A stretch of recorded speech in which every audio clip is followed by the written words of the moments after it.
이 아이를 당장 한양으로 데려가거라. 임금의 목소리가 떨렸습니다. 옥주좌 앞에 무릎 꿇은 것은 때 묻은 옷을 걸친 8살 아이 하나. 내 아비가 누구냐? 모릅니다, 전하. 그럼 어미는? 모릅니다, 전하. 그럼 너는 대체 누구냐? 아이는 고개를 들었습니다. 그 눈빛에 임금이 먼저 시선을 거두었습니다. 편전 아니 숨을 죽였습니다. 신하들은 서로 눈치를 보았습니다. 아무도 감히 입을 열지 못했습니다. 이 아이를 키운 사람은 고을에서 제일 맞아 죽기 딱 알맞다는 망난이었습니다. 대체 어쩌다 이런 일이 벌어진 걸까요? 별이 야담에 오신 걸 환영합니다. 구독, 좋아요로 응원의 마음 전해주세요. 자, 그럼 오늘도 감동적인 옛날 이야기 지금 바로 시작합니다. 옛날 옛적 전라도 남원 땅에 돌쇠라는 사내가 살고 있었습니다. 나이는 32, 키는 6자가 넘고 어깨는 소 한 마리는 거뜬히 들 것 같았습니다. 허벅지는 웬만한 사내 허리만큼 굵었고 주먹은 밥 공기만 했습니다. 그러나 그 큰 몸뚱이로 하는 일이라고는 아침부터 술을 퍼마시고 장터를 어슬렁거리는 것뿐이었습니다. 돌쇠의 집은 남원 읍내 외진 골목 맨 끝에 있었습니다. 무너져가는 토담집이었습니다. 지붕에는 이끼가 끼고 마당에는 자풀이 무성했습니다.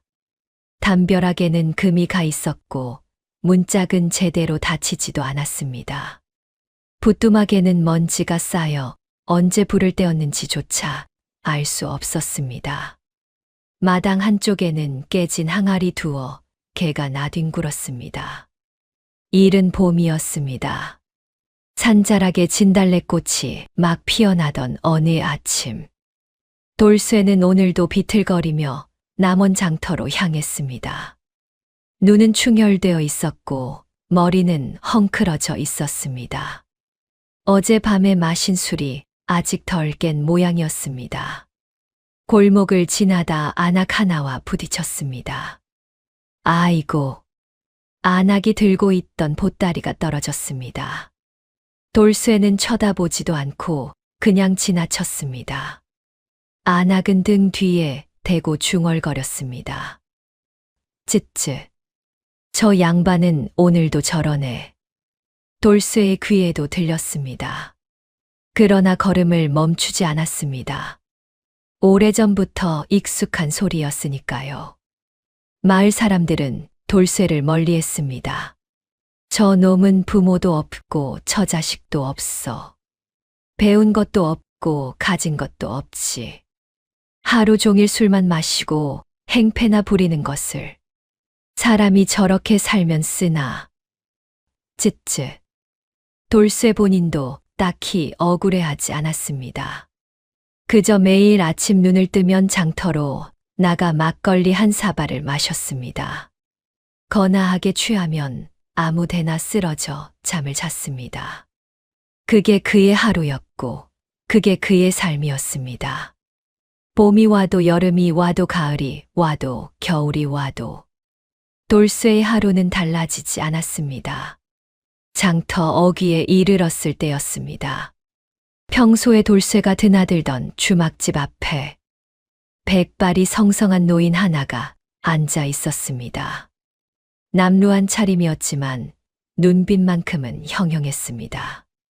마치 사람의 속을 꿰뚫어 보는 듯한 눈이었습니다. 등에는 낡은 보따리 하나를 짊어지고 있었습니다. 어디서 왔는지 어디로 가는 건지 알 수 없는 인물이었습니다. 노인은 돌쇠를 보더니 빙긋 웃었습니다. 이보게 거기 서보게나.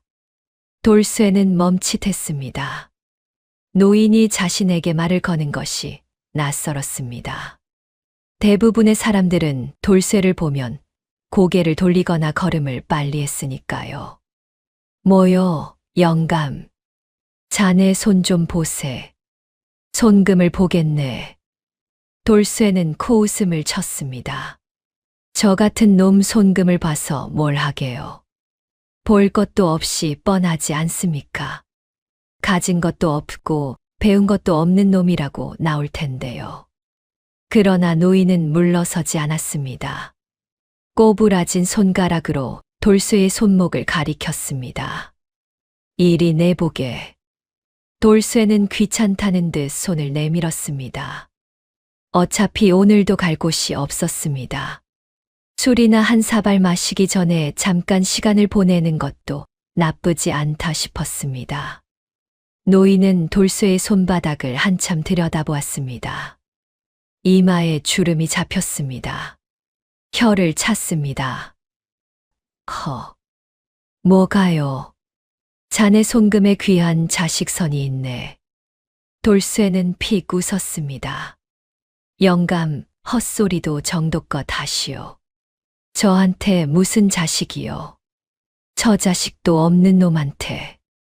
자식이란 것은 꼭 낳아야만 자식이 아닐세. 노인은 조용히 말했습니다. 세상에는 인연으로 맺어지는 자식도 있는 법이야. 하늘이 맺어준 인연은 사람이 끊을 수 없지. 무슨 말인지 모르겠소. 곧 알게 될 것이네.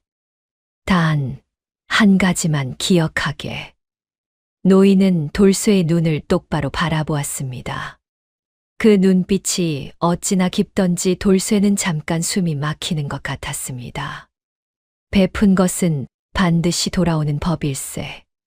하늘은 다 보고 있느니라. 돌쇠는 그 말을 흘려들었습니다. 노인에게 건성으로 고개를 까닥이고는 주막 안으로 들어갔습니다. 막걸리 한 사발을 시켰습니다. 쭉 들이켰습니다. 그리고 그 말을 잊었습니다. 적어도 그날만큼은. 남원 장터는 사흘에 한 번씩 열렸습니다. 장이 서는 날이면 온 고을 사람들이 모여들었습니다.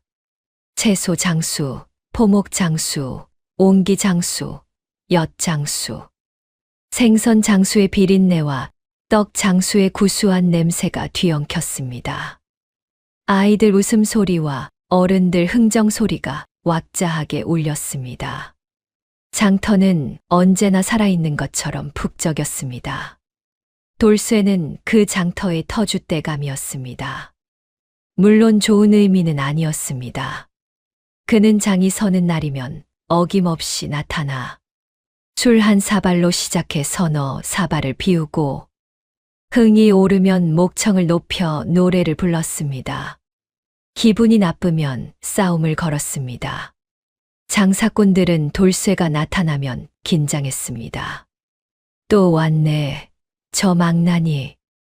오늘은 제발 조용히 가기만 해라. 가게 앞에 오기만 해봐. 내쫓아버린다. 포목 장수 최서방은 돌쇠를 볼 때마다 한숨을 쉬었습니다. 작년에 돌쇠가 취해서 포목 더미를 넘어뜨리는 바람에 비단 두 필이 진흙탕에 처박혔거든요. 물론 돌쇠는 변상하지 않았습니다. 변상할 돈이 없었으니까요. 국밥집 주인 복내의 아주머니만이 돌쇠에게 그나마 너그러웠습니다. 돌쇠야, 오늘은 제발 술 줄여라. 어제도 취해서 길바닥에 자빠졌다며. 아주머니가 무슨 상관이요? 상관이 있지. 당신이 저기서 자빠지면 내 가게 앞이 지저분하잖아. 그래도 복내 아주머니는 가끔 돌쇠에게 국밥 한 그릇을 내밀었습니다. 먹어라. 그 몸에 술만 들어가면 어디 버티겠어. 돌쇠는 그 국밥이 싫지 않았습니다. 그러나 고맙다는 말은 하지 않았습니다. 오래전에 그 말을 잃어버렸거든요.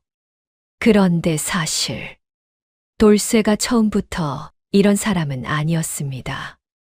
어릴 적 돌쇠에게는 아버지가 있었습니다. 남원 고을에서 제법 이름난 대장장이었지요. 아버지는 엄했지만 따뜻했습니다. 돌쇠가 어릴 때 무릎에 앉혀놓고 이야기를 들려주곤 했습니다.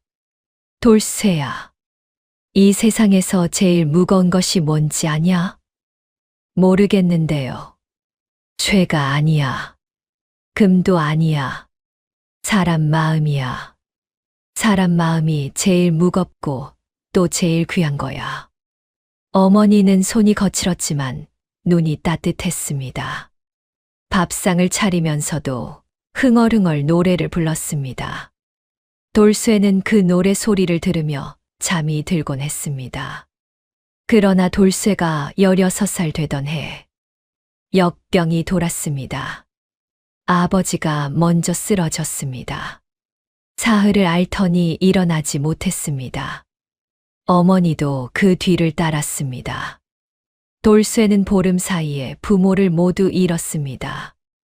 무덤을 만들고 혼자 집으로 돌아오던 날, 돌쇠는 텅 빈 부뚜막 앞에 앉아 밤새 울었습니다.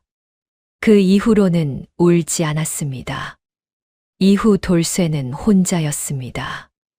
대장간을 이어받으려 했지만 배운 것이 부족했습니다.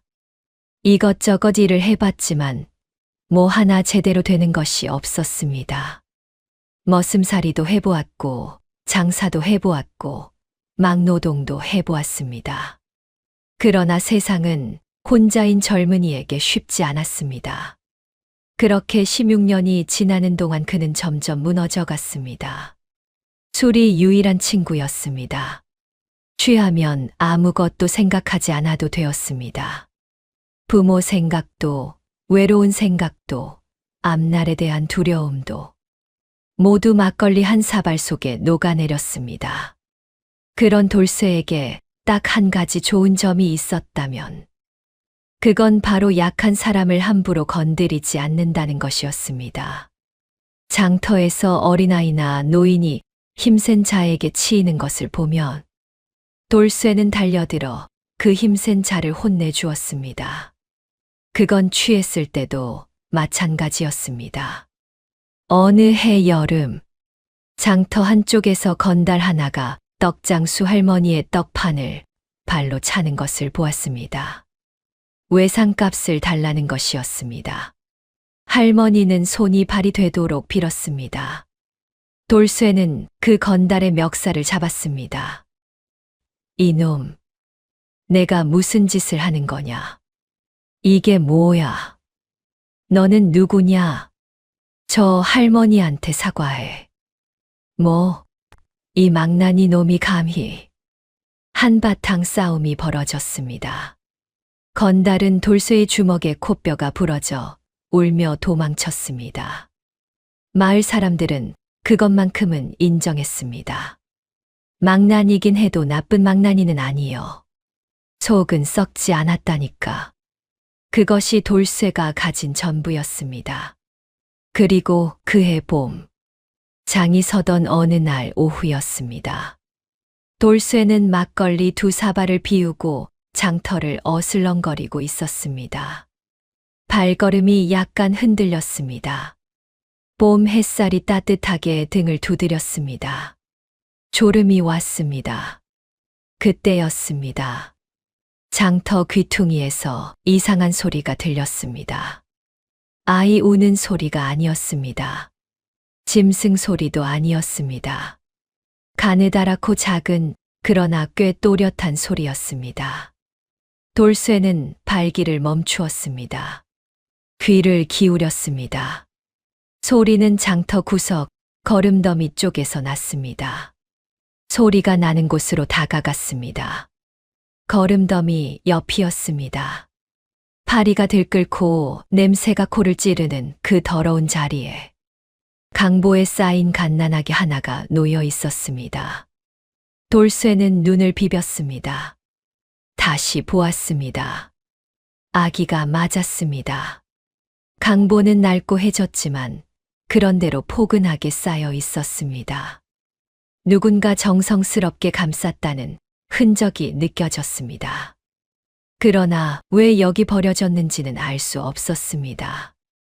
아기는 울지 않았습니다.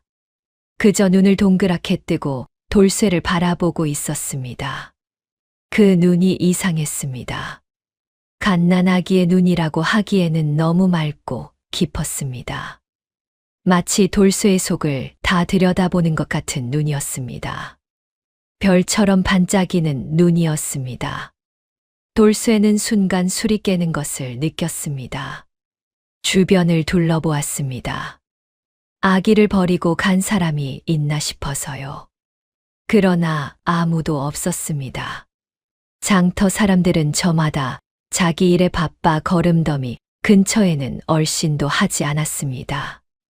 돌쇠가 그쪽으로 걸어가는 것을 본 사람도 없는 것 같았습니다. 돌쇠는 쭈그리고 앉아 아기를 내려다보았습니다. 아가야, 너 대체 어디서 온 거냐? 아기는 대답 대신 조그만 손을 뻗어 돌쇠의 굵은 손가락을 쥐었습니다. 그 순간이었습니다.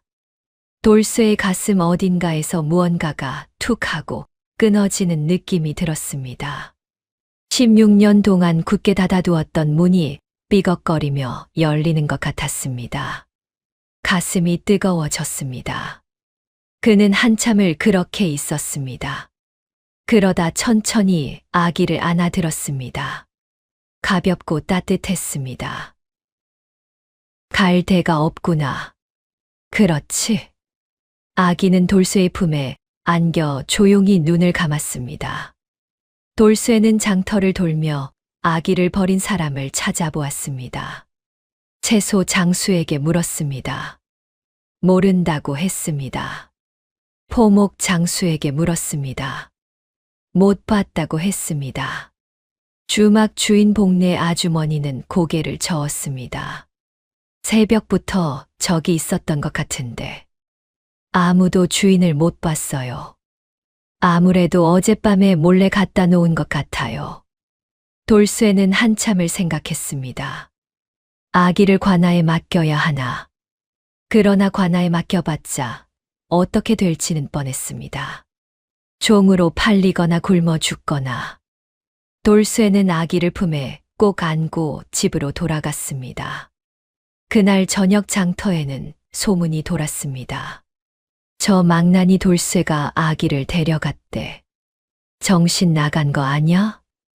제 한 몸도 건사 못하는 놈이 이 아기를? 그러나 돌쇠는 들리지 않았습니다. 집으로 돌아가 아기를 눕혀놓고 그 눈을 바라보고 있었으니까요. 이튿날 아침, 주막 주인 복내 아주머니가 돌쇠의 집에 찾아왔습니다. 어제 장터에서 돌쇠가 아기를 안고 가는 것을 보았던 것입니다. 잠이 오지 않아 뒤척이다가 결국 새벽같이 일어나 달려온 것이었습니다. 문을 열었더니 돌쇠가 아기를 무릎에 올려놓고 멀뚱히 앉아 있었습니다. 아기는 잠들어 있었습니다. 세상에, 진짜 데려온 거야요? 복내 아주머니는 기겁했습니다. 일단 키워보려고요. 키워봐요. 당신이 무슨 수로 아기를 키워요? 돌쇠는 대답이 없었습니다. 복내 아주머니는 팔짱을 끼고 돌쇠를 위아래로 바라보았습니다. 부뚜막에는 불 기운도 없었습니다. 먹을 것이라고는 막걸리 주전자 하나뿐이었습니다. 방 안에는 먼지가 쌓여 있었습니다. 이불도 변변한 것이 없었습니다. 이 집에 쌀이 있어요? 장작이 있어요? 아기 포대기가 있어요? 없습니다. 젖은요? 아기한테 먹일 젖이 있냐고요? 돌쇠는 입을 다물었습니다. 복내 아주머니는 한숨을 푹 쉬었습니다. 돌쇠 씨, 나는 당신이 나쁜 사람이라고 생각하지 않아요. 그 점만큼은 분명히 말할게요. 그런데 솔직히 말해봐요. 당신이 아기를 제대로 키울 수 있겠어요? 하루 종일 술만 마시는 당신이? 그 말이 아팠습니다. 그러나 틀린 말이 아니었습니다. 돌쇠는 잠시 고개를 숙이고 있다가 대답했습니다. 모르겠습니다. 잘 키울 수 있는지는. 그럼요. 그런데 이 아기는 제가 아니면 아무도 데려갈 사람이 없지 않습니까? 복내 아주머니는 잠시 말이 없었습니다. 관아에 맡기면 되잖아요. 관아에 맡기면 어떻게 됩니까? 종으로 팔리거나 그냥 굶어 죽지요. 아주머니도 아시지 않습니까? 저도 압니다. 제가 자격이 없다는 거. 술만 마시는 망나니가 아기를 키운다는 게 말도 안 되는 소리라는 것도요. 그런데 이 아이 눈을 보고 나니까 도저히 두고 갈 수가 없었습니다. 복내 아주머니는 아기를 들여다보았습니다. 아기는 자고 있었습니다. 작고 고요한 얼굴이었습니다. 눈을 감고 있는데도 무언가 특별한 기운이 느껴지는 아이였습니다. 이름은요? 이름은 있어요? 없습니다. 제가 지어줄까 합니다. 뭐로요? 돌쇠는 잠시 생각하다 말했습니다. 별이라고 하겠습니다. 하늘의 별처럼 밝게 살라고. 복내 아주머니는 눈을 질끈 감았습니다. 그리고 고개를 저었습니다. 에휴. 알겠어요. 내가 젖동량이라도 알아봐 줄게요. 대신 당신은 이제부터 술 줄여요. 알겠어요? 아기 앞에서 취해서 나자빠지면 내가 직접 찾아와서 뺨을 칠 거예요. 고맙습니다. 고맙긴. 이 망나니가. 복내 아주머니는 투덜거리면서도 그날로 아기 포대기와 쌀 한 뎨박을 들고 왔습니다. 이웃집 세댁에게 사정의 사흘에 한 번씩 젖을 먹이기로 했습니다. 강가에서 씻길 수 있도록 대야도 가져왔습니다. 그렇게 돌쇠의 아비 노릇이 시작되었습니다. 마을 사람들은 수군거렸습니다. 아니 저 망나니가 아기를 데려왔대. 제 한 몸도 못 건사하는 놈이 아기를 키운다고? 그 아기가 불쌍하지. 저런 아비 밑에 자라면 뭐가 되겠어. 얼마 못 가 포기하고 버릴 거야. 두고 봐요. 술 먹고 아기 옆에 쓰러지면 어떡하려고. 모두가 고개를 저었습니다. 모두가 오래 가지 못할 것이라 생각했습니다. 그러나 돌쇠는 포기하지 않았습니다. 술을 끊지는 못했습니다. 그러나 양을 줄였습니다. 아침에 한 사발 마시던 것을 사흘에 한 사발로 줄였습니다. 그것도 아기가 잠든 뒤에만 마셨습니다. 장터에 나가 막노동이라도 해서 돈을 벌었습니다. 무거운 짐을 날라주고 장작을 패주고 논두렁을 고쳐주었습니다. 손에 굳은 살이 박혔습니다. 등이 땀으로 절었습니다. 그래도 아기 별이가 우는 소리를 들을 때마다 가슴이 먹먹하게 따뜻해졌습니다. 해가 지고 별이를 안고 있으면 세상에 이 아이 하나만 있는 것 같았습니다. 별이가 생긴 지 석 달이 지났습니다. 어느 날 복내 아주머니가 조심스럽게 말했습니다. 돌쇠 씨, 솔직히 말해요. 지금이라도 아기를 잘 사는 집에 보내는 건 어때요? 저 건넌마을 윤진사 댁에서 아기를 구한다고 하던데. 거기 보내면 호의호식하고 잘할 텐데. 그 집은 자식이 없어서 정말 귀하게 키울 거예요. 돌쇠는 잠시 별이를 내려다보았습니다. 별이는 포대기 안에서 돌쇠를 올려다보며 방긋 웃고 있었습니다. 갓세 달이 지난 아기였지만 그 미소가 어찌나 밝던지 마음이 따뜻해졌습니다. 돌쇠는 천천히 고개를 저었습니다. 이 아이는 제 자식입니다. 돌쇠 씨, 아주머니, 저 한번 제대로 해보겠습니다. 술도 완전히 끊겠습니다. 일도 더 열심히 하겠습니다. 이 아이 굶기지 않겠습니다. 배울 것도 찾아주겠습니다. 제가 못 배운 것을 이 아이는 꼭 배우게 하겠습니다. 복내 아주머니는 돌쇠의 눈을 바라보았습니다. 그 눈 안에 뭔가가 달라져 있었습니다.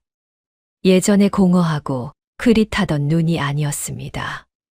무언가 단단한 것이 들어차 있었습니다. 알겠어요. 내가 믿어볼게요. 그날부터 돌쇠는 진짜로 달라지기 시작했습니다. 술을 완전히 끊었습니다. 처음 며칠은 손이 떨리고 머리가 깨질 것 같았습니다. 밤마다 이를 악물었습니다. 그래도 버텼습니다. 장터에서 짐꾼 일을 시작했습니다. 이른 새벽에 일어나 저녁 해가 질 때까지 일했습니다.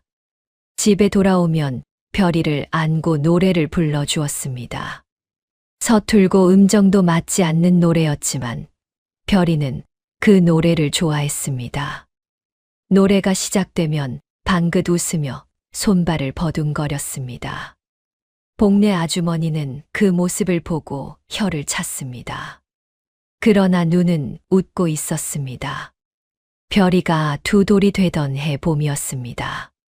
장터에 새로운 인물이 나타났습니다. 초립을 쓰고 낡은 도포를 걸친 노선비였습니다. 허리가 굽고 수염이 하얗게 샜습니다. 나이는 70이 넘어 보였습니다. 그러나 걸음걸이는 꼿꼿하고 눈빛은 예리했습니다. 마치 물속에 잠긴 바위처럼 겉은 낡아 보였지만 속은 단단해 보였습니다. 그 노선비가 장터 한쪽에 자리를 폈습니다. 돗자리 위에 붓과 벼루를 놓고 글 가르쳐 드립니다 라는 쪽지를 붙여두었습니다.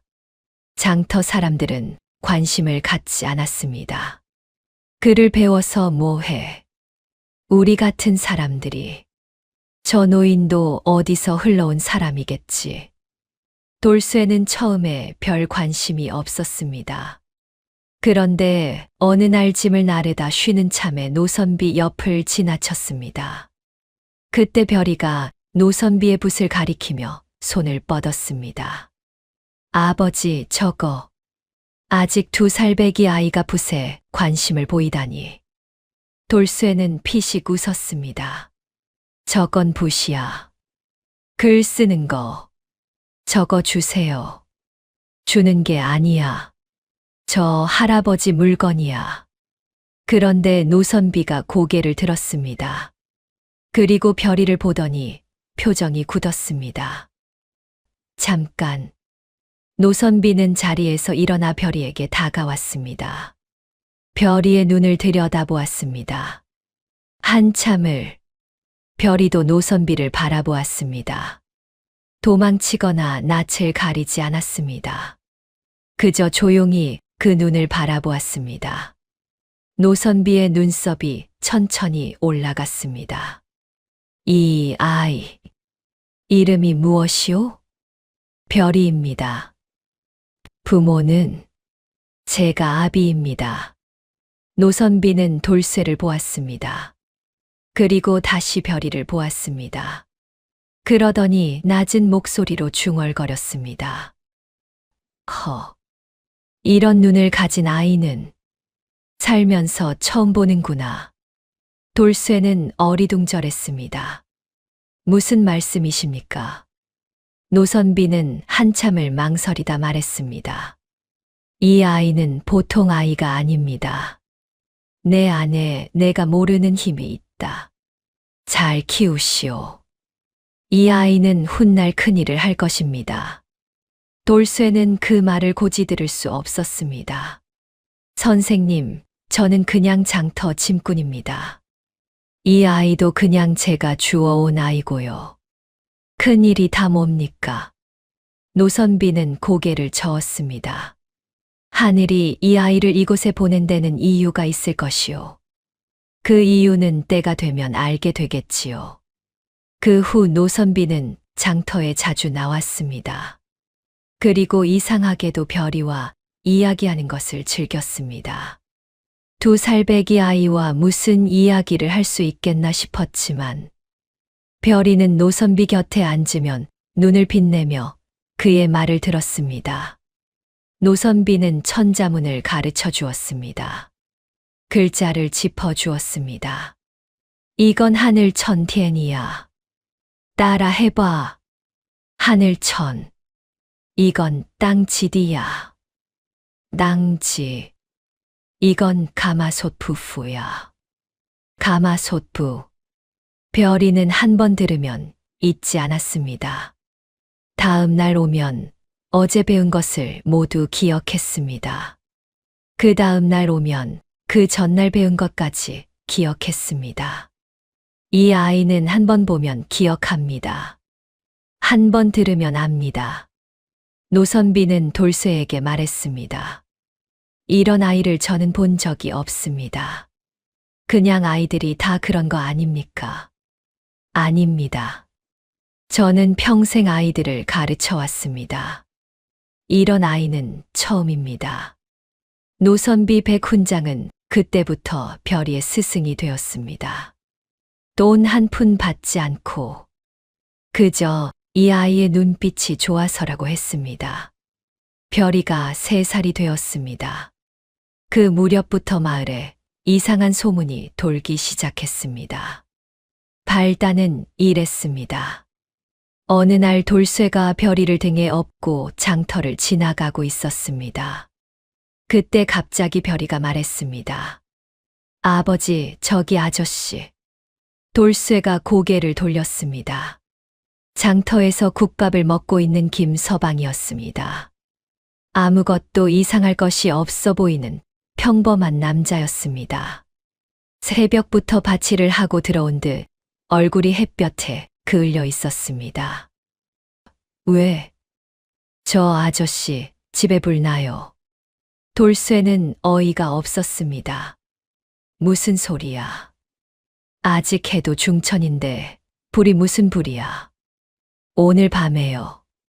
돌쇠는 그냥 웃어 넘겼습니다. 3살배기 아이가 하는 말이니 장난삼아 한 소리겠거니 싶었습니다. 그런데 그날 밤 진짜로 불이 났습니다. 김서방의 집 부뚜막에서 불씨가 튀어 지붕이 타기 시작했습니다. 다행히 이웃들이 빨리 발견해 큰 불로 번지지는 않았습니다. 그러나 지붕 절반이 타버렸습니다. 소식을 들은 돌쇠는 등골이 오싹했습니다. 다음 날 별이에게 물었습니다. 별아, 어제 그 아저씨 집에 불 날 거라고 했잖아. 어떻게 알았어? 별이는 고개를 갸우뚱하며 말했습니다. 그냥 보였어요.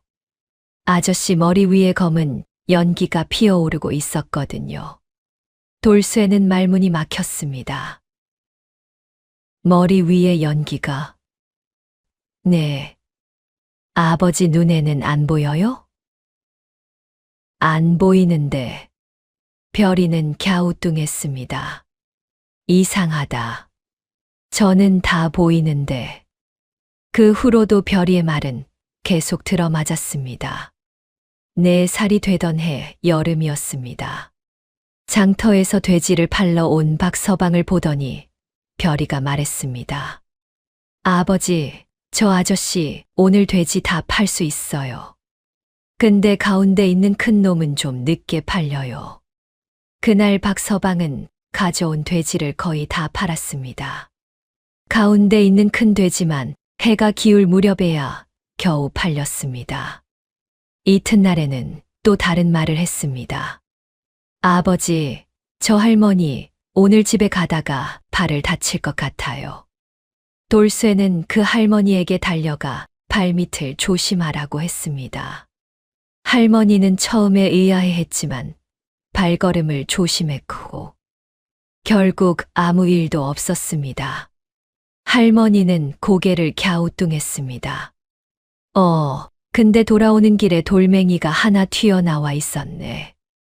그걸 밟았으면 넘어질 뻔했는데. 소문은 빠르게 퍼졌습니다. 돌쇠네 아기가 앞이를 내다본다더라. 3살짜리 아이가 관상을 본다고?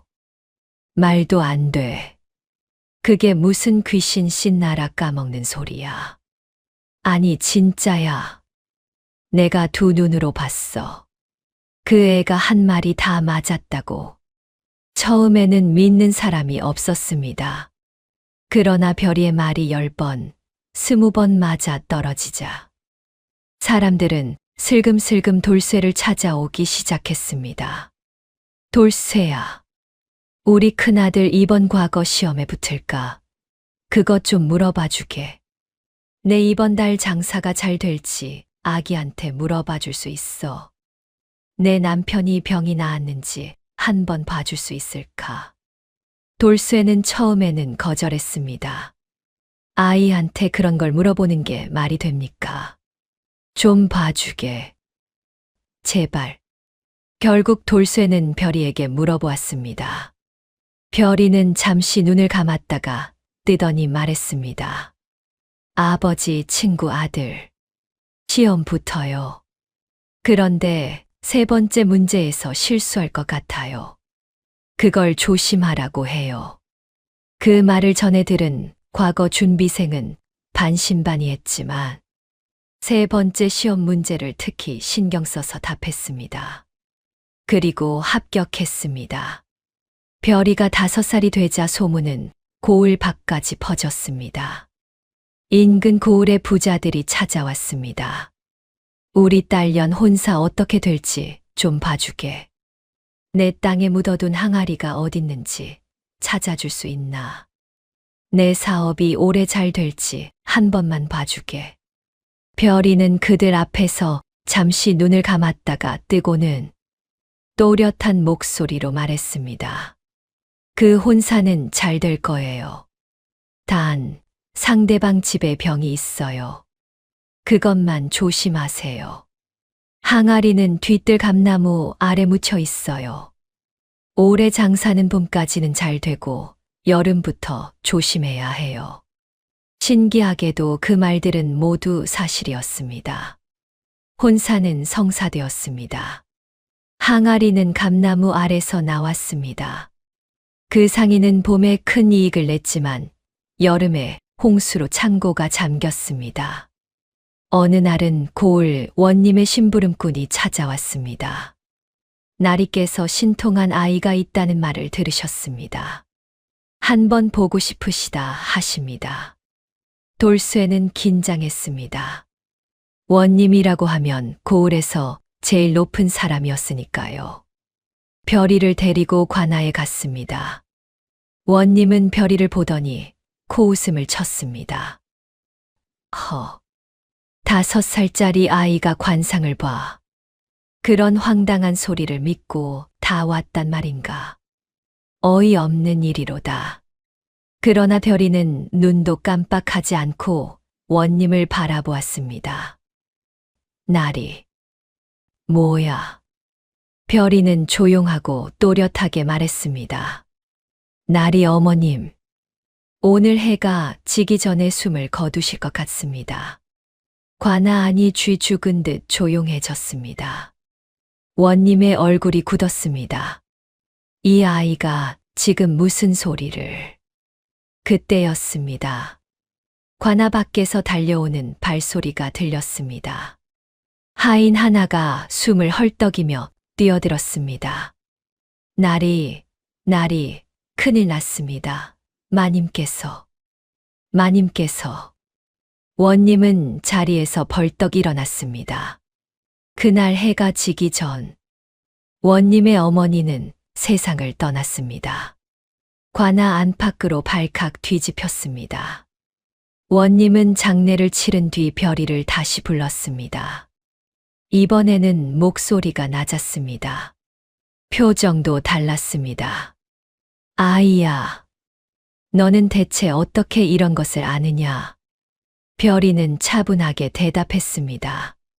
그냥 보입니다. 날이. 무엇이 보인다는 것이냐? 사람마다 다른 빛이 있습니다. 그 빛의 색깔과 밝기를 보면 앞으로 어떤 일이 일어날지 대충 알 수 있습니다. 날이 어머님 빛이 아주 약해져 있었습니다.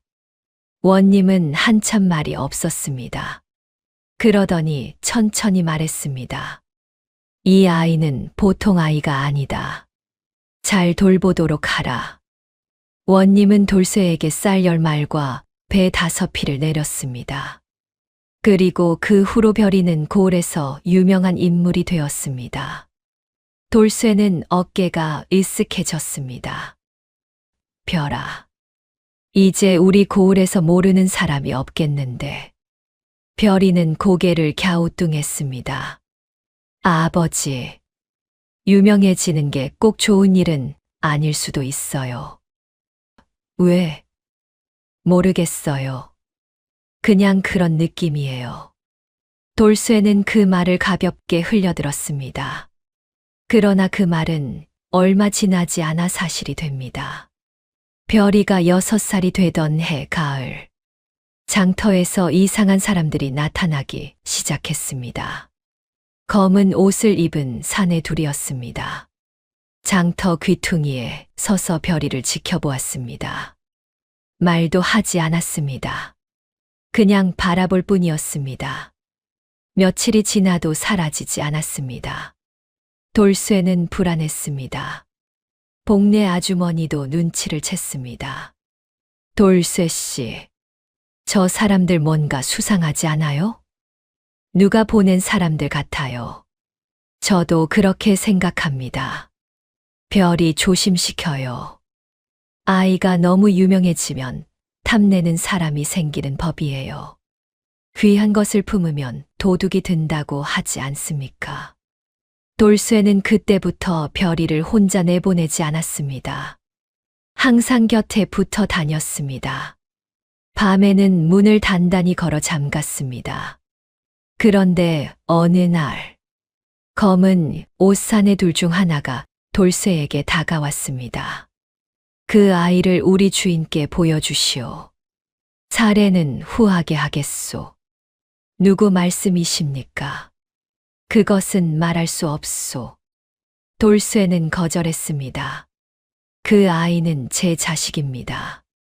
아무한테나 보여주지 않습니다. 사내는 돌아갔습니다. 그러나 그것이 끝이 아니었습니다. 위기는 예상치 못한 곳에서 찾아오는 법입니다. 별이가 7살이 되던 해 봄이었습니다. 한양에서 소문을 들은 어떤 대감이 사람을 보냈습니다. 이름은 김대감. 조정에서도 손꼽히는 세도가였습니다.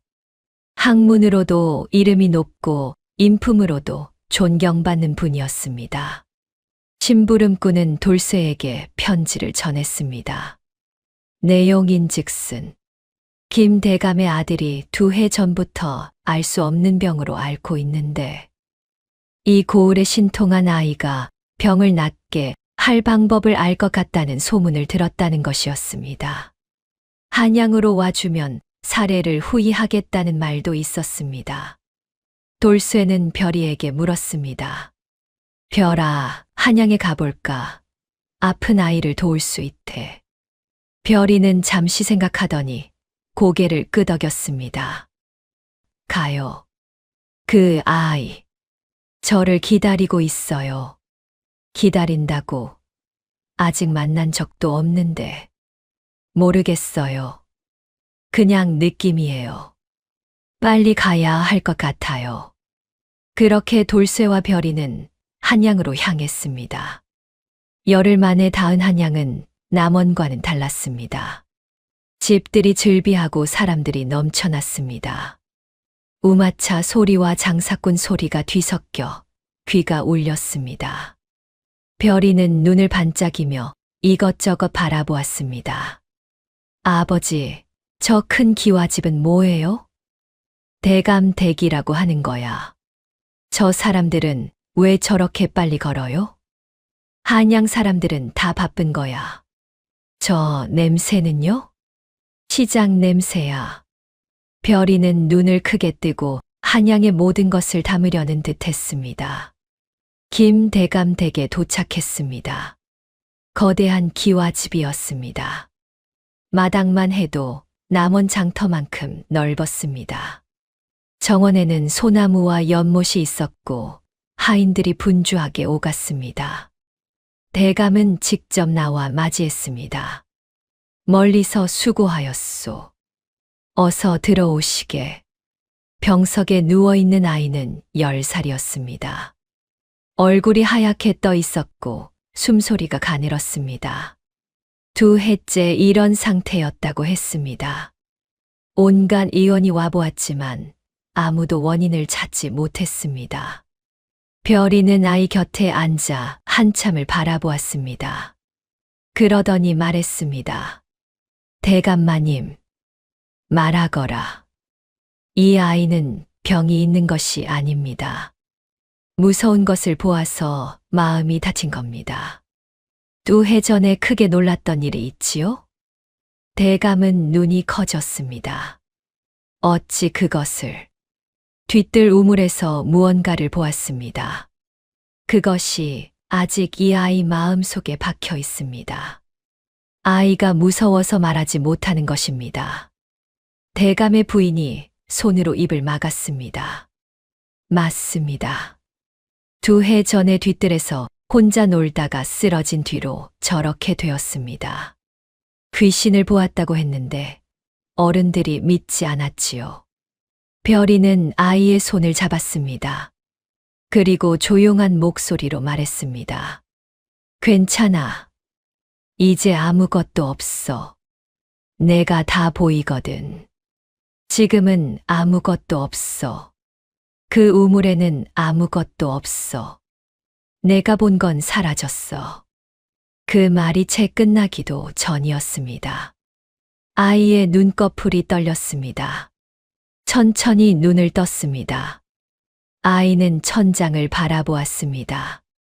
그러더니 고개를 돌려 옆에 있는 별이를 보았습니다. 그리고 조용히 말했습니다. 배고파. 대감 댁이 발칵 뒤집혔습니다. 아이고, 아이고, 도련님이 말씀을 하셨어. 2해 만에. 대감은 눈물을 닦았습니다. 부인은 그 자리에서 2 손을 모아 하늘에 절을 올렸습니다.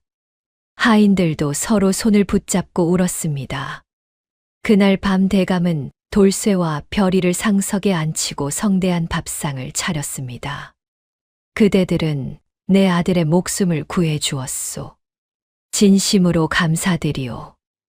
원하는 것이 있으면 무엇이든 말하시오. 돌쇠는 별이를 바라보았습니다. 별이는 잠시 생각하더니 말했습니다. 대감마님, 저는 그를 더 배우고 싶습니다. 대감은 잠시 놀란 표정이었다가 이내 크게 웃었습니다. 그를 배우고 싶다. 허허. 이 어린 나이에 돈도 음식도 아닌 그를 원하다니. 좋다. 내 한양 최고의 스승을 붙여주겠다. 그날 밤은 가장 행복한 밤이었습니다. 돌쇠는 별이가 잠든 것을 확인하고 마당에 나와 하늘을 올려다보았습니다. 봄밤 하늘에 별이 가득했습니다. 별이야, 너는 정말 특별한 아이구나. 16년 만에 세상이 환해 보이는 밤이었습니다. 눈물이 났습니다. 그러나 세상에는 빛이 있으면 그림자도 있는 법입니다. 별이의 소문은 한양 전체로 퍼졌습니다. 그리고 그것이 문제였습니다. 조정에는 무당이나 관상쟁이 같은 것을 철저히 배척하는 신하들이 있었습니다. 성리학을 신봉하고 미신을 혐오하는 자들이었습니다. 그 중에서도 가장 강경한 자가 이 판서였습니다. 이 판서 이명준. 나이는 62. 조정에서 20년 넘게 관직을 지킨 노련한 인물이었습니다. 원칙을 중요시하고 말 한마디에도 논리가 있었습니다. 그러나 그 원칙이라는 것이 자신에게 유리할 때만 작동하는 것이 문제였습니다. 이 판서는 별이 이야기를 듣고 불편해했습니다. 요망한 것이로다. 어린아이로 하여금 귀신 같은 소리를 하게 하다니. 이런 것들이 나라를 어지럽힌다. 이 판서는 김대감에게 사람을 보냈습니다. 그 아이를 당장 돌려보내시오. 조정에서 이런 요사스러운 일이 일어나게 할 수는 없소. 김대감은 거절했습니다. 그 아이는 내 아들을 살렸소. 내가 직접 돌보겠소. 이 아이는 미신을 파는 자가 아니오. 진정 비범한 능력을 가진 아이요. 이 판서는 눈을 가늘게 떴습니다. 김대감, 후회하지 마시오. 이 판서는 바로 움직이기 시작했습니다.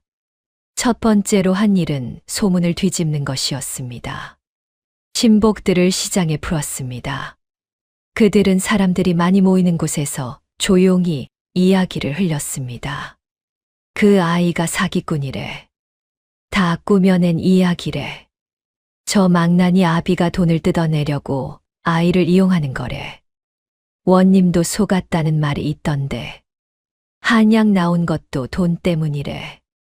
소문은 빠르게 퍼졌습니다. 한양 사람들은 귀가 얇았습니다.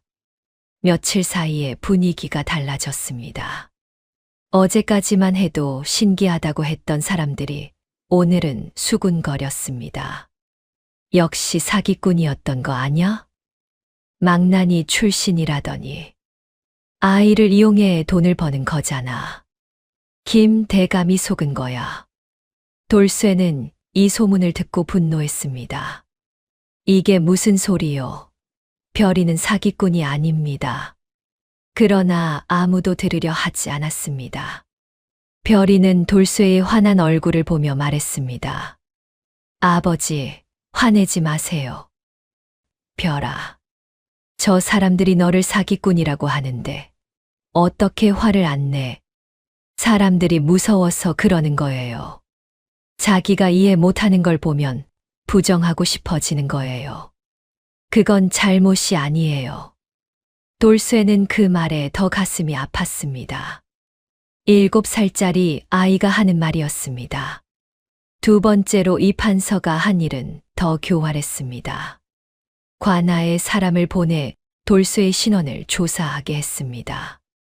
조사 결과는 이 판서의 입맛에 딱 맞았습니다.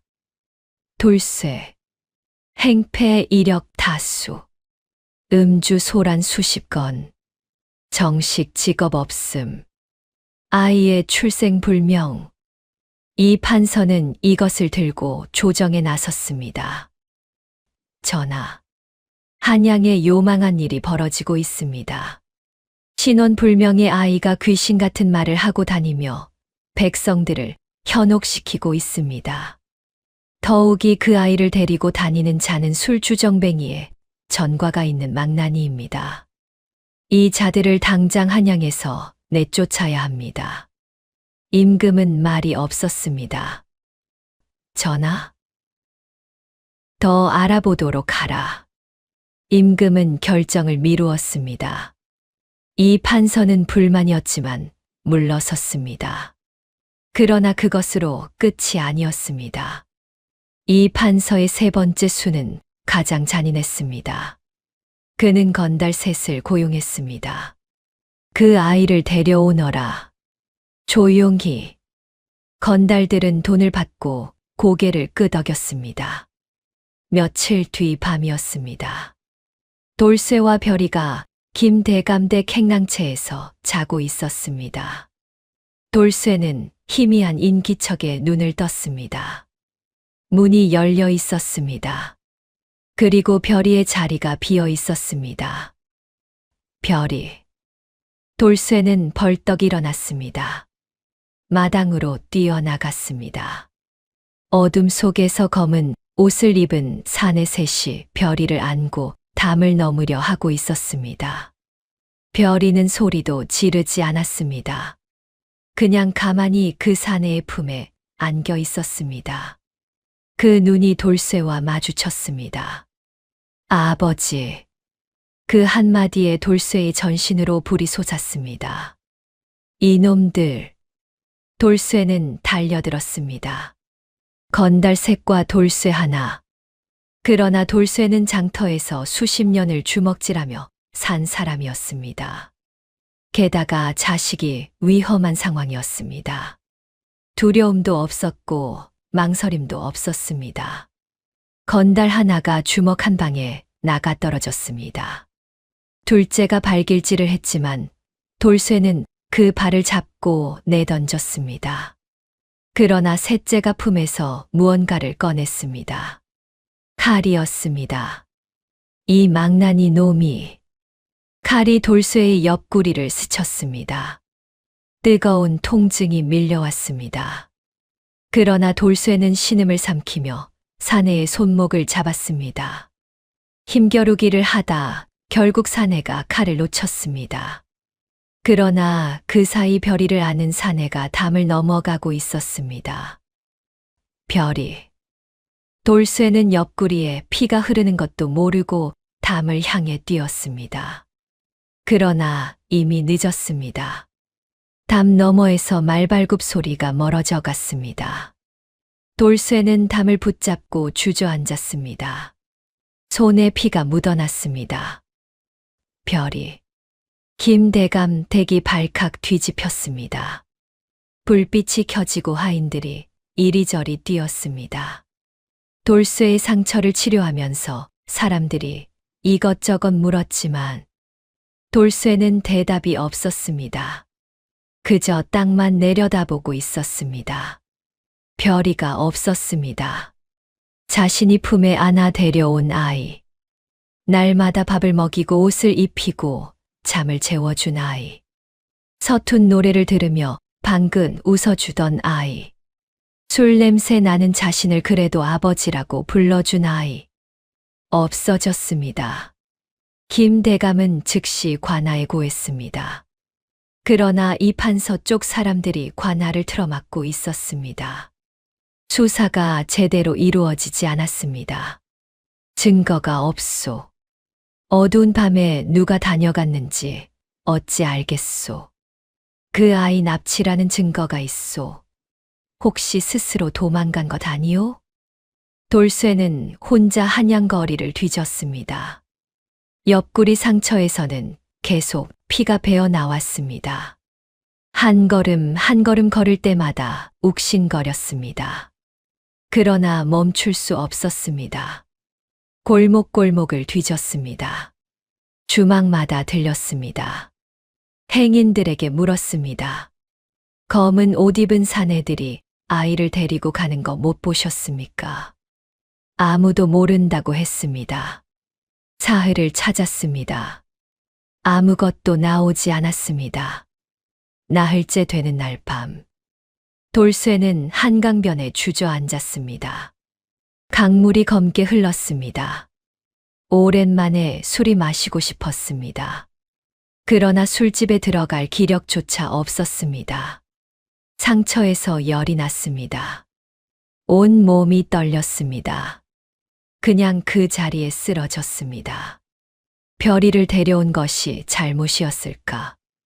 이 좁은 고을에서 그냥 조용히 살았더라면, 소문이 나지 않았더라면, 한양에 오지 않았더라면, 모든 것이 자신의 탓인 것 같았습니다. 눈물이 났습니다. 그러나 눈물도 얼마 지나지 않아 멈추었습니다. 돌쇠는 눈을 감고 별이의 얼굴을 떠올렸습니다. 그 깊고 맑은 눈.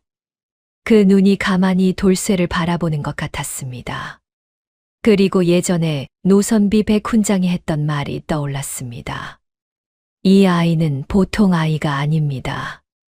돌쇠는 한강변에서 뜬 눈으로 밤을 새웠습니다. 강물 소리만 들렸습니다. 먼 데서 개 짖는 소리가 들렸습니다. 한기가 뼛속까지 파고들었습니다.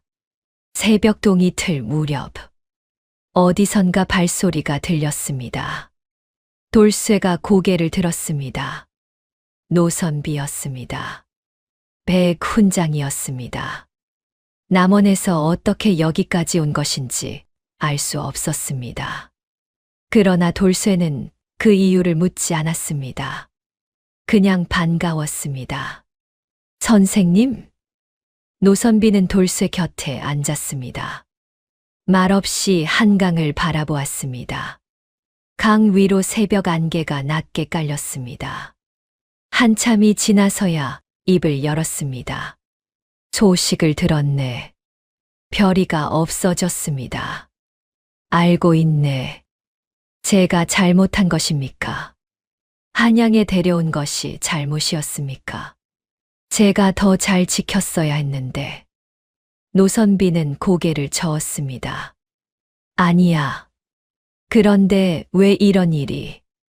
세상에는 빛이 강할수록 그것을 탐내는 자가 생기는 법이지. 그건 별이가 잘못한 것도 자네가 잘못한 것도 아닐세.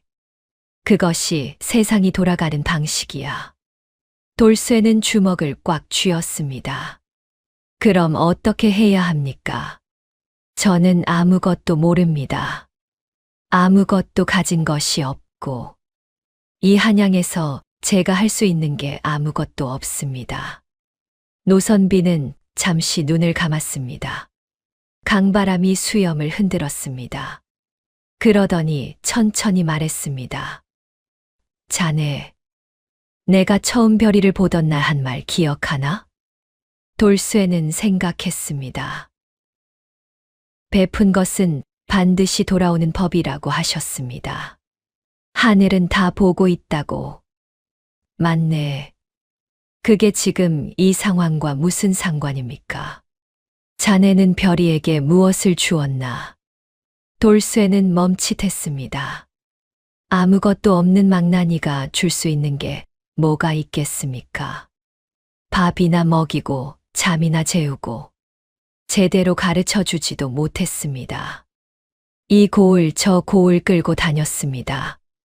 위험에 빠뜨리기까지 했습니다. 그것뿐인가? 자네는 별이에게 아버지를 주었네. 세상이 버린 아이에게 가족을 주었지. 그것이 세상에서 가장 귀한 것이야. 돈으로도 살 수 없고 벼슬로도 얻을 수 없는 것. 돌쇠의 눈시울이 뜨거워졌습니다. 그리고 하늘은 그것을 다 보고 있었네. 노선비는 품에서 무언가를 꺼냈습니다. 낡은 비단 주머니였습니다. 오래 간직했는지 비단이 발에 있었습니다. 이것을 가져가게. 돌쇠는 주머니를 받아 열었습니다. 안에는 폐옥이 하나 있었습니다. 옥으로 만든 작은 폐물이었는데 맑고 투명한 빛을 발했습니다. 한 면에는 학이 새겨져 있었고 반대면에는 작은 글자가 빽빽이 새겨져 있었습니다. 돌쇠는 그를 몰랐습니다. 이게 무엇입니까? 별이가 태어날 때 강보 안에 있던 것이네. 돌쇠는 눈을 크게 떴습니다. 제가 별이를 주울 때 강보 안에는 아무것도 자네가 보지 못한 것일 뿐이야. 강보 깊숙이 쌓여 있었거든. 내가 그날 자네 뒤를 따라갔다가 발견했지. 그럼 선생님께서는 처음부터 알고 계셨던 겁니까? 이 폐옥을 왜 진작 주시지 않으셨습니까? 노선비는 잠시 말이 없었습니다. 때가 되기를 기다렸네. 이 폐옥은 지금 이 순간을 위한 것이야. 대체 이 폐옥이 무엇이기에? 김 대감을 찾아가게. 그리고 이것을 보여주게. 대감은 알 것이네. 대감이 안다고요? 때가 되면 알게 될 것이야. 노선비는 일어섰습니다. 돌쇠는 붙잡고 싶었지만 손이 움직이지 않았습니다. 노선비는 안개 속으로 천천히 사라졌습니다. 돌쇠는 폐옥을 손에 꼭 쥐었습니다. 차갑고 단단한 옥의 감촉이 손바닥에 느껴졌습니다. 그는 천천히 자리에서 일어섰습니다. 동쪽 하늘이 밝아오고 있었습니다. 붉은 빛이 검은 하늘을 조금씩 밀어내고 있었습니다. 돌쇠는 그 빛을 바라보며 걸었습니다. 돌쇠는 곧바로 김대감 댁으로 향했습니다. 대감은 이른 아침임에도 불구하고 사랑방에 나와 있었습니다. 별이 때문에 잠을 못 이룬 듯 눈이 벌개져 있었습니다. 탁자 위에는 식은 차가 놓여 있었습니다. 돌쇠는 문 앞에 무릎을 꿇었습니다. 대감마님, 이것을 보아주십시오. 대감은 폐옥을 받아들었습니다. 그리고 단번에 굳었습니다. 얼굴에서 혈색이 빠져나갔습니다. 손이 미세하게 떨렸습니다. 이것이 어디서 났소? 별이가 처음 강보에 쌓여 있을 때 함께 있던 것이라 합니다. 노선비가 보관하고 있다가 제게 주었습니다. 대감은 폐옥을 이리저리 살폈습니다. 한 면을 보고 다른 면을 보았습니다. 그리고 눈을 감았습니다. 혹시 이 아이가 언제 태어났는지 아시오? 모릅니다. 제가 죽을 때 갓난 아기였습니다. 봄이었습니다. 7년 전. 어느 달이요? 4월이었습니다. 대감의 눈이 가늘게 떨렸습니다. 그는 무언가를 결심한 듯 한참 후에야 눈을 떴습니다. 돌쇠 씨, 내가 직접 움직이겠소. 이 아이를 반드시 찾겠소. 대감마님, 저 폐옥이 대체 무엇입니까? 대감은 잠시 말을 멈추었다가 낮게 말했습니다. 궁에서 나온 것이요. 그 한마디에 돌쇠는 숨이 멎는 것 같았습니다. 궁이라 하시면 왕궁 말씀이십니까? 대감은 대답 대신 일어섰습니다. 지금 당장 입궐해야겠소. 김 대감은 즉시 입궐했습니다. 편전에 들어서자 임금이 홀로 서책을 읽고 있었습니다. 이 시각에 무슨 일이오, 대감? 대감은 고개를 숙이고 폐옥을 내밀었습니다. 전하, 이것을 보아주십시오. 임금이 폐옥을 집어들었습니다. 그 순간 임금의 얼굴이 달라졌습니다. 서책을 덮었습니다. 천천히 폐옥을 들어 빛에 비추었습니다. 맑은 옥빛이 투명하게 빛났습니다. 이것이 어디서 났느냐? 전하, 소신이 아를 말씀이 있습니다. 김 대감은 별이의 이야기를 처음부터 끝까지 아뢰었습니다. 남원 장터에서 버려진 아기로 발견된 것. 망나니 돌쇠가 7년간 키운 것. 비범한 능력으로 고을 사람들의 앞날을 마친 것. 대감 아들의 병을 고친 것. 그리고 이 판서 일당에게 납치된 것까지. 임금은 듣는 내내 말이 없었습니다. 그리고 마지막으로 대감이 말했습니다. 이 폐옥의 뒷면에 새겨진 글자를 보시옵소서. 전하, 임금은 폐옥을 뒤집었습니다. 거기에는 이런 글자가 새겨져 있었습니다. 하늘이 내린 아이, 때가 되면 돌아오리라. 임금의 눈이 오래도록 그 글자 위에 머물렀습니다. 그리고 천천히 눈을 감았다가 떴습니다. 낮고 단호한 목소리로 말했습니다. 이 아이를 당장 찾아라. 전하, 이 판서가 관련되어 있는 것으로 보이옵니다. 임금의 눈이 가늘어졌습니다. 이 판서를? 예, 전하. 그 사람을 데려오라. 편전 안에 긴장감이 흘렀습니다. 임금의 명이 떨어지자 포도청이 즉시 움직였습니다.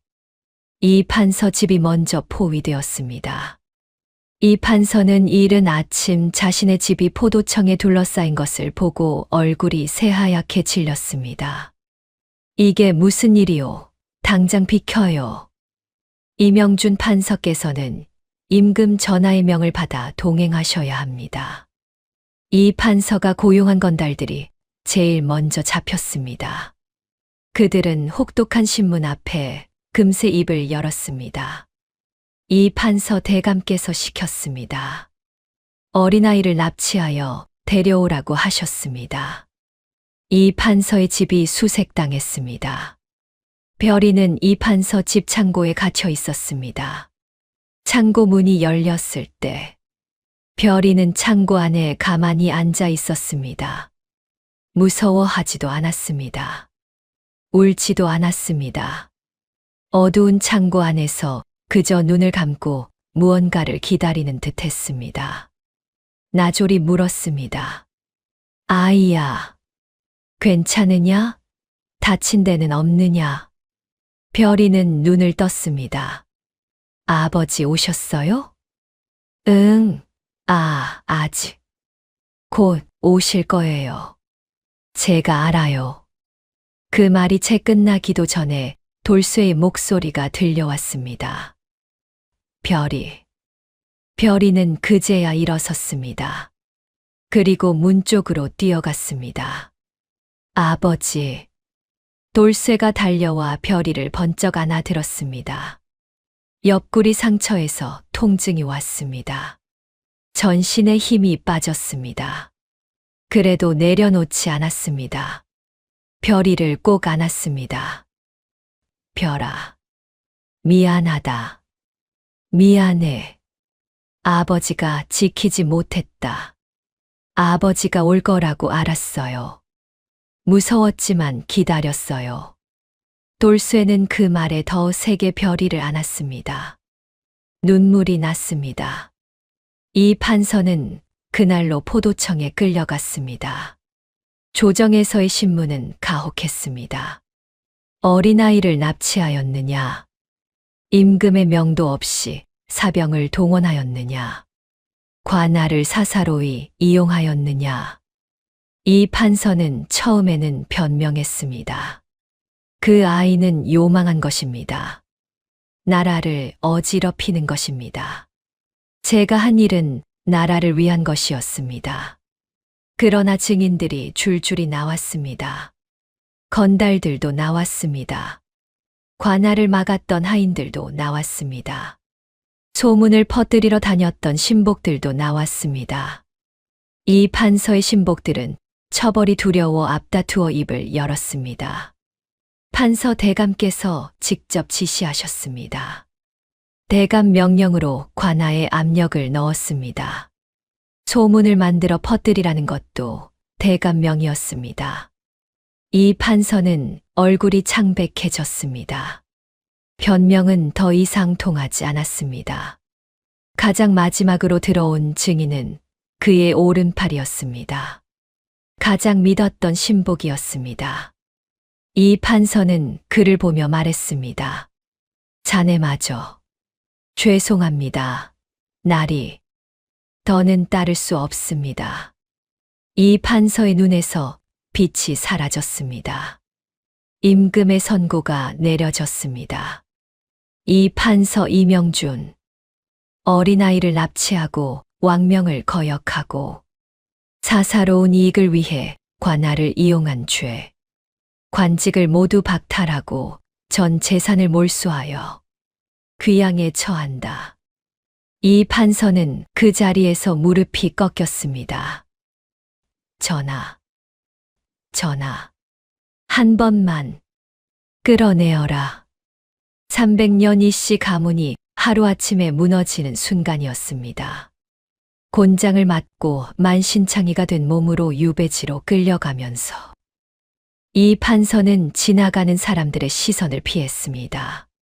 한때 그 앞에서 허리를 굽히던 사람들이 이제는 돌아서서 혀를 찼습니다.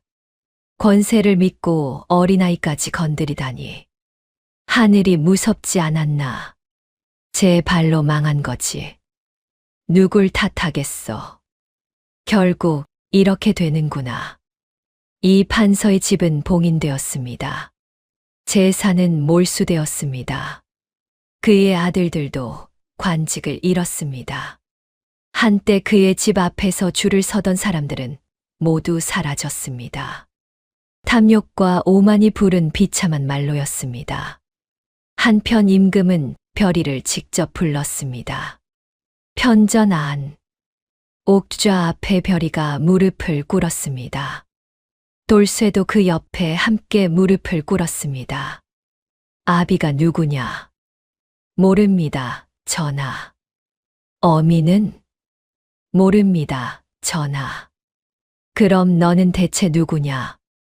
별이는 고개를 들었습니다.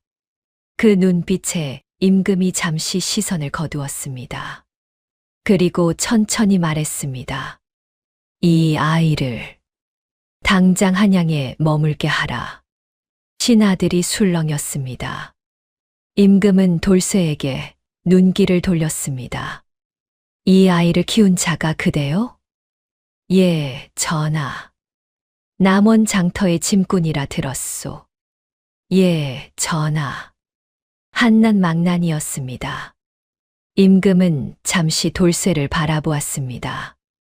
망나니가 이런 아이를 키웠소. 전하, 제가 키운 것이 아닙니다. 제가 밥을 먹이고 잠을 재웠을 뿐. 이 아이는 스스로 자란 것입니다. 임금은 그 말을 듣더니 처음으로 빙긋 웃었습니다. 겸손하구나. 그것도 가르친 것이요? 가르친 것이 없습니다. 전하. 허허. 임금은 잠시 말이 없었습니다. 그러더니 신하들에게 말했습니다. 이 사람 돌쇠에게 벼슬 하나를 내리도록 하라. 조정이 술렁였습니다. 전하. 신원도 불분명한 장터 짐꾼에게 벼슬을 내리시다니. 아이를 살린 공이 있소. 그것으로 충분하오. 임금의 결정은 번복되지 않았습니다. 그날 별이는 임금에게 물었습니다. 전하, 이 폐옥은 어디서 나온 것입니까? 임금은 한참을 바라보다가 말했습니다. 내가 알아야 할 때가 되면 알게 될 것이다. 그 말이 무슨 뜻인지 별이는 그때는 알지 못했습니다. 세월이 흘렀습니다. 어느덧 10년이 지났습니다. 별이는 17살이 되었습니다. 한양 최고의 스승들 아래서 공부했습니다. 글을 읽고 쓰는 것은 물론이고 역사와 천문과 의술까지 두루 익혔습니다. 어릴 때부터 가지고 있던 그 능력은 사라지지 않았습니다. 오히려 더 깊어졌습니다. 더 넓어졌습니다. 사람 하나를 보는 것에서 나라 전체의 흐름을 잇는 것으로 조정에서는 나라의 큰 결정을 내릴 때마다 별이의 의견을 물었습니다. 임금도 가끔 별이를 불러 이야기를 나누었습니다. 별이는 언제나 짧고 또렷하게 대답했습니다. 전하, 북쪽 국경에 군사를 더 보내시는 것이 좋겠습니다. 올해 겨울은 예년보다 혹독할 것이고 그 틈에 움직이려는 무리가 있습니다. 임금은 그 말을 따랐습니다. 그리고 별이의 말은 틀린 적이 없었습니다. 어느 날 임금이 별이를 불렀습니다. 오늘은 그냥 이야기나 하자꾸나. 예, 전하. 행복하냐? 별이는 잠시 생각하더니 대답했습니다. 예, 전하. 아버지가 있으니 행복합니다. 임금은 그 말에 잠시 눈을 감았습니다. 아비가 망난이라는 것이 부끄럽지 않으냐? 전혀요, 전하. 별이는 망설임 없이 말했습니다. 저를 걸음더미 옆에서 안아 올린 사람입니다. 그것으로 충분합니다. 임금은 그 말을 듣고 한참을 말이 없었습니다. 그러더니 조용히 말했습니다. 그 폐옥의 비밀을 이제 말해줄 때가 된 것 같구나. 그것은 또 다른 이야기. 그것은 또 다른 날에. 돌쇠는 어떻게 되었을까요? 임금이 내린 벼슬은 조그만 것이었지만 돌쇠는 그것으로 충분했습니다. 남원에 내려가 작은 관청에서 일했습니다. 아침에 일어나 마당을 쓸고 백성들의 이야기를 들어주었습니다. 억울한 사람이 있으면 발벗고 나섰습니다. 힘없는 사람이 치이면 가만히 있지 않았습니다. 예전에 망나니는 없었습니다. 장터 사람들은 놀랐습니다. 저 사람이 그 돌쇠 맞아? 망나니 돌쇠가. 저 분이 돌쇠 씨야. 맞아. 세상에 사람이 저렇게 달라질 수도 있구나. 복내 아주머니는 흐뭇하게 웃었습니다. 내가 뭘 했어? 속은 썩지 않은 사람이라고. 그 아기가 돌쇠를 살린 거야. 둘이 서로 살린 거야. 돌쇠는 가끔 마당에 앉아 하늘을 올려다보았습니다. 별이 가득한 밤하늘. 장터 거름더미 옆에서 자신을 올려다보던 그 눈이 생각났습니다. 별아, 잘 있지? 그는 빙긋 웃었습니다. 그 얼굴에 예전의 공허함은 없었습니다. 그 얼굴에 있는 것은 오직 따뜻함 뿐이었습니다. 베푼 마음은 반드시 돌아옵니다. 온 세상이 손가락질하던 망나니가 거름더미 옆에 버려진 아이를 안아들었을 때 하늘은 다 보고 있었습니다. 돌쇠가 별이에게 준 것은 밥과 잠자리뿐이 아니었습니다. 온기였습니다. 세상에서 버림받은 아이에게 건넨 따뜻한 손 하나. 그리고 그 손 하나가 조선의 운명을 바꾸었습니다. 우리 삶에도 그런 손이 있습니다. 아무것도 아닌 것 같은 그 손 하나가 누군가의 전부가 되는 법입니다. 자격이 없어도 됩니다. 가진 것이 없어도 됩니다. 그냥 손을 내밀면 됩니다. 하늘은 다 보고 있으니까요. 다음 영상을 빠르게 만나보시려면 구독과 좋아요를 눌러주세요. 별이 아담의 더 재미있는 영상들도 함께 해주세요. 지금 어디에서 듣고 계신지 댓글로 남겨주시면 계시는 곳에 행복을 가득 보내드리겠습니다. 감사합니다.